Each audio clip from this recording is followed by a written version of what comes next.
It's a pleasure to have Barrister Dele Farotimi again on Sahara TV. Always a pleasure to be with you. Let's take a deep dive into some of these issues at hand. And first has to do with Afenifere. I crave your indulgence. Chief Ayo Adebanjo, the leader of Afenifere, had endorsed the candidature of the Labour Party, Peter Obi, insisting that the Southeast should produce the next president for the sake of equity and fairness. For the sake of clarity, sir, is there a fracture or schism, so to say, within the leadership of Afenifere, considering the fact that some of the leaders publicly endorsed Bola Ahmed Tinubu a couple of days back? Okay. You've asked a lot of questions. I'm going to need to unpack them one by one. First question you asked is based on a presumption. You said Chief Ayo Adebanjo endorsed a candidate, this time in the person of Peter Obi of the Labour Party. That statement is wrong. Chief Ayo Adebanjo did not endorse any candidate. The Afenifere endorsed Peter Obi. Chief Ayo Adebanjo, as the leader of Afenifere, spoke on behalf of Afenifere to announce the endorsement of Peter Obi by Afenifere. Now, that did not happen in a vacuum. It came after a process that goes back almost 2 years. First, Afenifere, speaking through Chief Ayo Adebanjo, made clear that we want to see a restructuring of Nigeria before there will be any elections. We were very vociferous about this because we have said repeatedly that the 1999 Constitution, which is in truth Decree 4 of 1999, is not a document flowing from the will of the Nigerian people, and that it is largely responsible for the mess into which Nigeria has been dragged over the years. We cried trenchantly in the public space and nobody listened. The bulk of the Nigerian people even misunderstood what we were talking about. The government, after all the farcical gyrations of wanting to restructure Nigeria based on its pre-election pledge, abandoned that. So we were left with only one game in town, and that game is in 2023 election. So in engaging with the 2023 election, Afenifere, in conjunction with the Southern and Middle Belt Leaders Forum, met variously and came to a conclusion that for the sake of equity, good conscience, inclusiveness, true federalism, and justice, it was critical that in 2023, power comes back to the south of Nigeria. And that when it comes back to the southern part of Nigeria, it should go to the single zone in the southern part of Nigeria that has not produced a precedent. That was at the level of the Southern and Middle Belt Leaders Forum, which comprises of Afenifere or Aneze Ndigbo, the Middle Belt Forum, and PANDEF. These meetings were held mostly in the home of Chief Edwin Clark in Abuja. And this was starting from 2020. By the time we were getting into late 2021, that decision had been taken. Even the southern governors met in Asaba.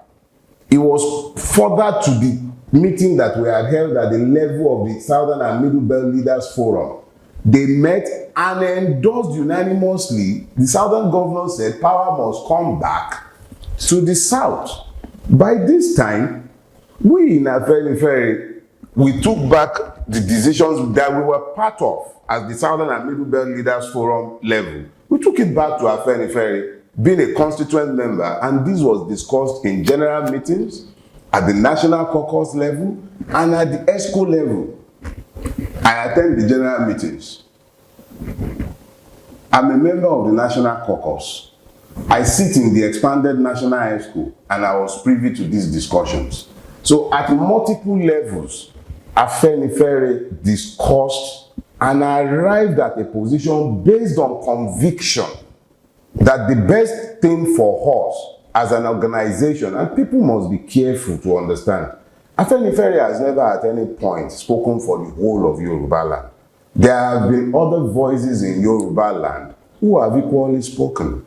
They might be classed as reactions, but they spoke. You had the Theo Benson, you had Adeniro Ogunsoya, you had a lot of eminently qualified Yoruba persons who did not belong to Afenifere. Afenifere, incidentally, is not a socio-cultural organization as those who seek to define it would prefer that it be. Afenifere is the Yoruba name for the action group. So we took our decisions based on our ideology and our conviction that it is what is in the best interest of Nigeria at this point in time. You can't, in our view, you can't keep telling the Igbo man that he cannot have his desired homeland and he can't have true federalism. He can't have any of the things, and all of us is simply a function of every injustice is cloaked in tribal terms. But once it is legitimized within a tribal construct, it goes federal and it then applies to all of us as persons who live within the Nigerian space. So we took our decisions on the basis of equity. Chief Adebanjo has at all points in time, when speaking to the press or to the public, spoken on behalf of Afenifere. Yes, he leads. Yes, we follow, but it does not dictate. We had robust discussions. People disagreed. A number of persons disagreed, both at the general meetings, at the caucus level, in the ESCO, there were disagreements. But whilst the minority must have their say, the majority must have his way. So we arrived at a decision, and those were the decisions announced by Chief Adebanjo. That's as far as that is concerned. Now, the gathering you saw in Akure, you know, I have said this severally in the public space. I have said that Bola Ahmed Tinubu is reflexively criminal in his instinct. That the reflexive criminality of Bola Ahmed Tinubu has meant that those around him in his space, they equally become just as immoral as he is, and they tend not to even have boundaries for decency. Let me give you the background to Akure. A certain man, Abagunkole Omololu, who is the organizing secretary of Afenifere, is also the convener of a group known as the Conscience of Yoruba Nation. He uses the group for his own purposes.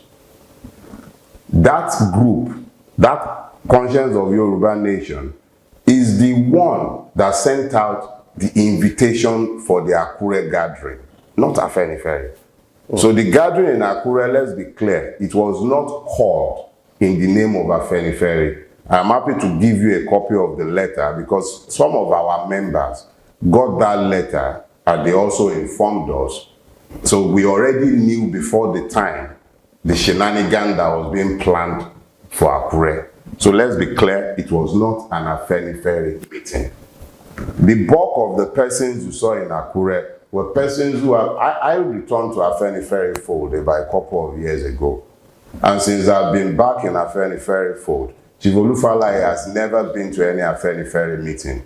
The only time I have met him in relation to Afenifere was when we went to Owo to commiserate with them after the Owo massacre, and we branched at Baba Fashoroti's house to greet Baba on getting to Akure before heading to Owo. He joined our convoy to Owo from Akure, where we went to Baba Fashoroti's house. So that is the only time he has been anywhere near Afenifere since I returned to Afenifere a couple of years back. Let's be clear. He was in the public space announcing his retirement from active politics. Afenifere is not a socio-cultural group. It's a political organization. That we don't have a political party platform from where to contest electoral position is not to mean that we have suddenly transmuted into the same as every other socio-cultural group. We are not. This is the position. There have been internal arguments concerning this, especially by professional politicians who would prefer that Afenifere becomes an all-comers group that is essentially speaking to the narrow parochial interest of the Yoruba nation. That is not the case. So, Chief Olufalaye, as far as I'm concerned, he was at a point identified very closely with Afenifere, but he is now known to me, retired by his own words in the public space. He's not a politician, he's a traditional ruler. Olu of Iluabo, if my memory serves me right. That is on one side. And then you had people like Chief Dele Arubofa. He was our former Secretary General. I have never found him at a single meeting of Afenifere.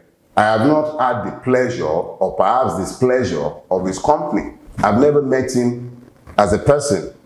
Never. Maybe when we were younger and we used to hang around Jibo, we used to hang around in Ijebubo, maybe that's, you know, we couldn't talk in those days. So it's very possible, of course, he might have been around, but as far as I'm concerned, he has not attended a single meeting of Afenifere in the last 2 years. So how such a man suddenly begins to speak on behalf of Afenifere, I do not know. But what I'll say to you is this. What you saw in Akure were APC members who followed their principal in a game of charade where they practically went to dance on the graves of Baba Fashoranti's daughter. Meanwhile, Baba Fashoranti is advanced in age. At 96, there is only so much you expect the person to be aware of. And Baba, even those who gathered in Akure, some of them were the ones who pressured him into resigning as leader because they were accusing him of senility. So for the same people to now so wickedly exploit the man for their own political end, putting cameras in front of him, splicing the videos to make up disjointed statements, purporting to remove the person that he himself appointed upon his retirement. You don't become functus officio, come back from his retirement and say that he wants to be pope. He doesn't, that he even wants to canonize me. Can he do it? He can't. He is functus officio. But they took advantage of the old man. So what I'll say to you is there is no fracture in Afenifere. Afenifere is as strong as ever. In fact, what they've done for us is to allow themselves to dance naked in the public space and sufficiently introduce themselves as the fraud that they are. The only regret that I have about the whole situation is the way they dragged the old man into their nonsense. But thankfully, as you might have seen, I believe by Thursday, Baba caused his PA to release a statement retracting the worst of the nonsense they were attributing to him. But when somebody has no shame, there is nothing they will not do. In the desperate search for power that has not been for the common good, Emilokon has been unrelenting in corrupting everything and everyone. And when there is enough agbado to spread around, you can count on the like of Abagun to be around to pick up the pieces. Let me get your reaction to the statement credited to the Director of Media and Publicity of the APC Presidential Campaign Council. That's Bayo Ononuga. He has made a statement, and in that statement he had said that Pa Adebanjo could not impose his personal preferences and opinion on Afenifere. He alleged that Adebanjo had recently converted Afenifere into a poor personal estate. Your reaction to it? See, Egbobayo Ononuga, or shall I say Onkubayo Ononuga, is probably old enough to father me. And I know he's just speaking to earn his keep. He has to say something on it. It's his master's voice. It's his master's voice. He has to say something. Is he a member of Afenifere? Does he know what we do in our coven? He doesn't have any idea of what we do there. He doesn't sit in Afenifere. His master, since 2003, has done everything that could possibly be done to destroy Afenifere, and it hasn't died. His master contrived the invasion of Afenifere's office at Jibo in 2003, his master encouraged the formation of several breakaway factions. Where are they all today? Dead. When Baba Adesanya died, his master encouraged the insurrection of Baba Yofasomi, claiming leadership of Afenifere over and above Baba Fashoranti. He took the same Ayade Banjo, late Baba Lani Nwajayi, to make sure that the wishes of Baba Adesanya was carried out, and Baba Fashoranti became the leader. Not because of them, but in spite of them. They were vociferous against the leadership of Baba Fashoranti. They were propping up Chivayo Fasomi in Oshogbo. When that failed, when Baba Fasomi died, you would have thought they would let it lie. No, they went and grabbed about Durojai, or is it or not? The man that was at NCC.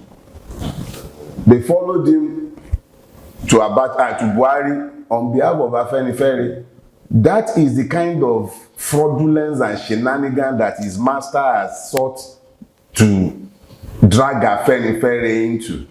When Duro Jare was no more, they were still playing their games. Baba Fashoranti handed to Baba Adebanjo. Where were all of them? They were always busy with one insurrection or the other, but Afenifere is found on truth. You can't destroy the truth. It is when you allow lies to find space within your truth that the truth might be contaminated in some way. But the truth of the matter is that Bayo Odonuga, sorry Egbon, can say anything he cares to say.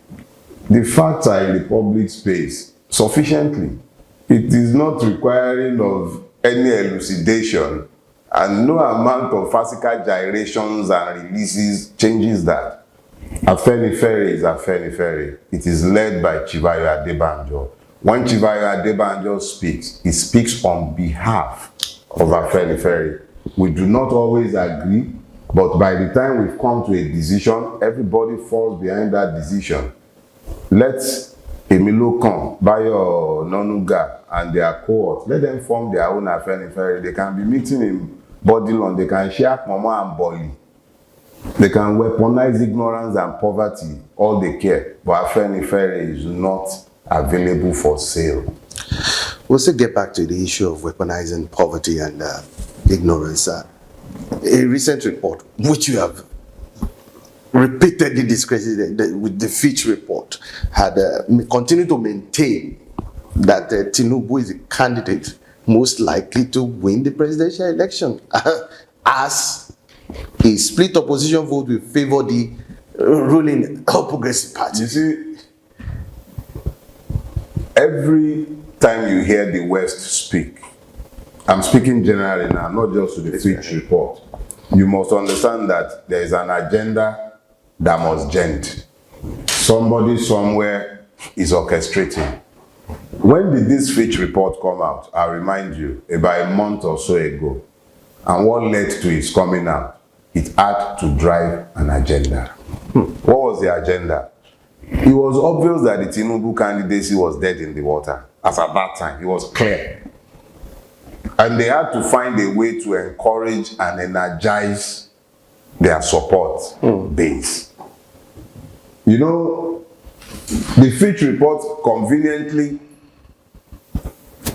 glosses over the fact that, one, the sample size in question is not scientific. The methodologies, extremely questionable. And then it's full of suppositions and conjectures. Now, we are not bothered by procured reports. Fitch is not. I asked Dr. Damages when I was speaking with him, I think a couple of weeks ago. He lives in America. How many Fitch opinion polls has he come across in America? None. So if all of a sudden some fraudulent report is flying up and down the place to shore up the confidence of the Aglagbado brigade, you know, ends love maize. Some of the maize they use, money. Some propaganda. Some fear. It gets ends excited. They start clocking.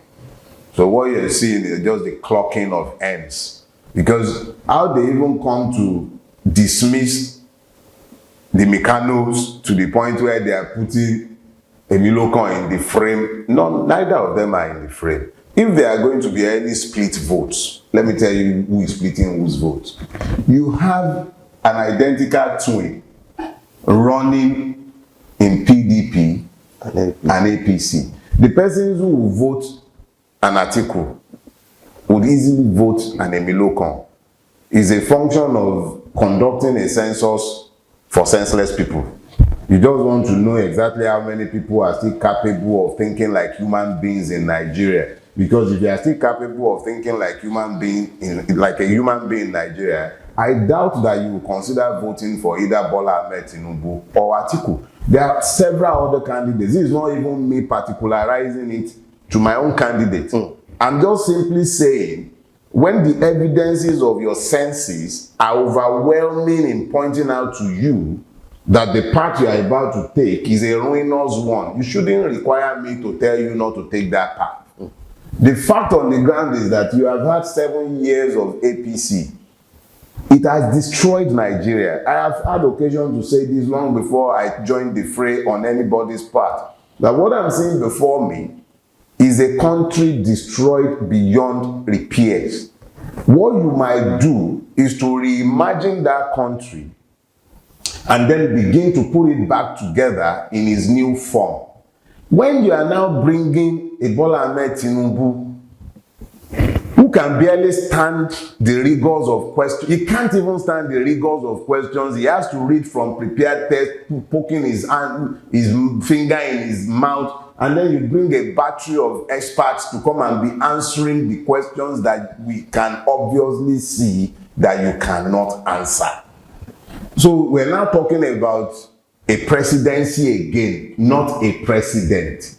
So there is a disaster waiting to succeed a disaster. Nigeria won't survive such a person. So you, on the other hand, you have a Mikano, Etiku. What value has he ever added to Nigeria beyond an entitlement of the right to rule? What value? So he has a university that came as a function of his having sat in the office of the vice president. He has been a public servant practically the totality of his life, and yet he has amassed untold wealth. What is he bringing that he hasn't brought before? He was one of those who brought this disaster in office to power. Any thinking people would not want anything to do with these two failures. They are proven failures. Every other person you might say you are taking a chance on any other person, no matter who that other person might be, amongst the raft of presidential candidates that are left in the race. But to be looking at those two and be considering them as choices in our present circumstances, 1,000 naira is exchanging for £1. And we are still talking about any one of these characters that have brought us to this place. Please now. Are we all right? In all honesty, let me just be very clear with you. I cannot, in good conscience, look at these two men and see candidates. And I can't, in good conscience, believe that we would probably have enough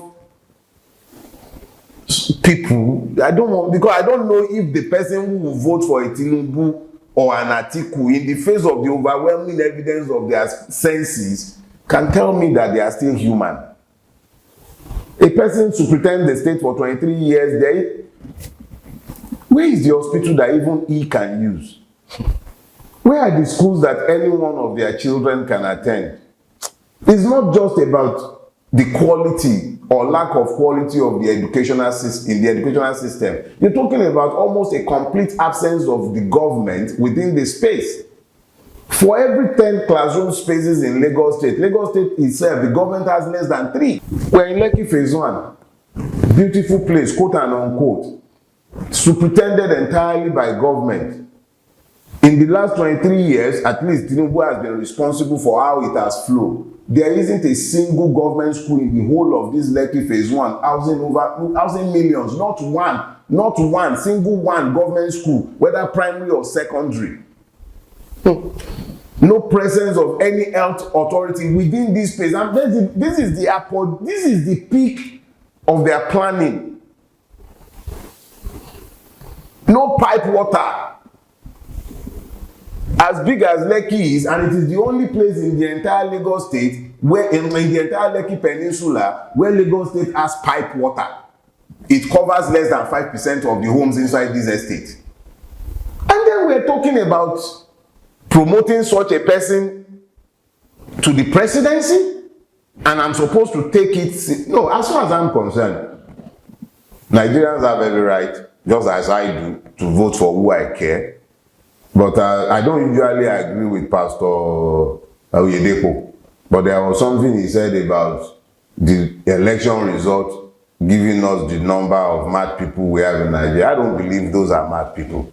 I believe it will be telling me just how many people remain in Nigeria capable of using their brain to come to logical conclusions. That's all I would say. Exactly. Earlier on, you actually mentioned, made the statement that Nigeria, these individuals have weaponized ignorance and poverty. Yeah. And one of the concerns that most of these people also have is the fact that, one, people like Omoyele Sowore, Peter Obi, does not have the structure, does like these heavyweights or behemoths. And how will they be able to galvanize enough support to get rid of this? You see, when I hear people talking about a particular candidate not having structure, the first thing it does to me is it brings home to me the extent of work that we still have to do before the people might be freed.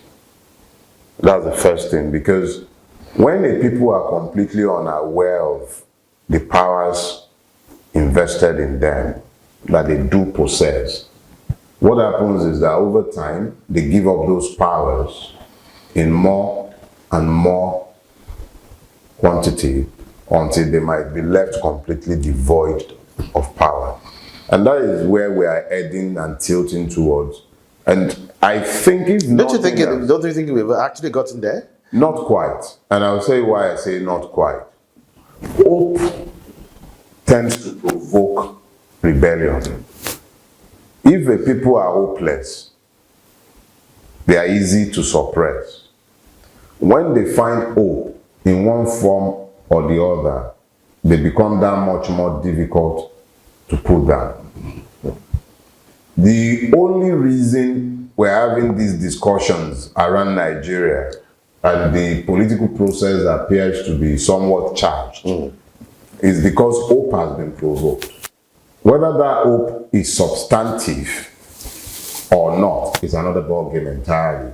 And I believe that to a very large extent that is also going to be a function of how we, who calls ourselves conscious, manage to nurture that hope to the point where it is possible to stoke a demand for change.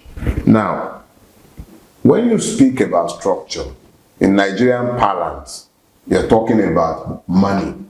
You're talking about the capacity to move the forces of coercion.